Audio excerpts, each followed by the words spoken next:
আচ্ছা, আমার একটা কথা।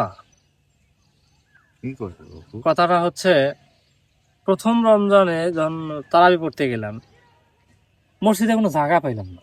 না, প্রথম তলাও মানে জায়গা নেই, দ্বিতীয় তলা তো জায়গা নেই। দ্বিতীয় রমজানেও গেলাম, জায়গা পেলাম না। তৃতীয় রমজানে গেলাম, এভাবে দশম রোজায় গেলাম, যাওয়ার পর দেখি মানে প্রথম তলায় মানে জায়গার অভাব নাই। আর কথা হচ্ছে, আল্লাহ কি জায়গার বরকত দিছে নাকি? না রে বাবা, জায়গা তো জায়গায় জায়গায় আছে।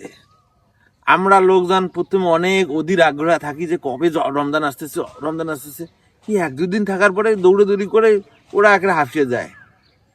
কুরবান নয় যখন 10 দিন চলে যায়, তারপরে দেখবে যে আরো মানে রোজাদারের সংখ্যা কমে যায়।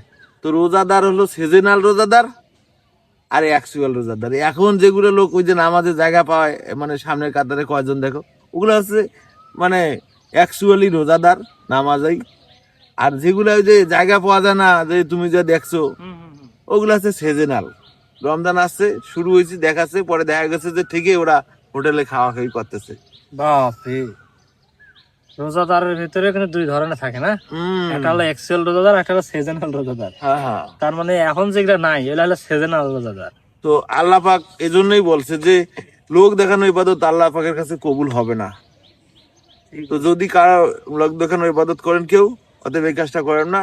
নিজের সময়টুকু নষ্ট হয়ে যাবে, ইবাদত করবেন আল্লাহকে সন্তুষ্টি অর্জনের জন্য।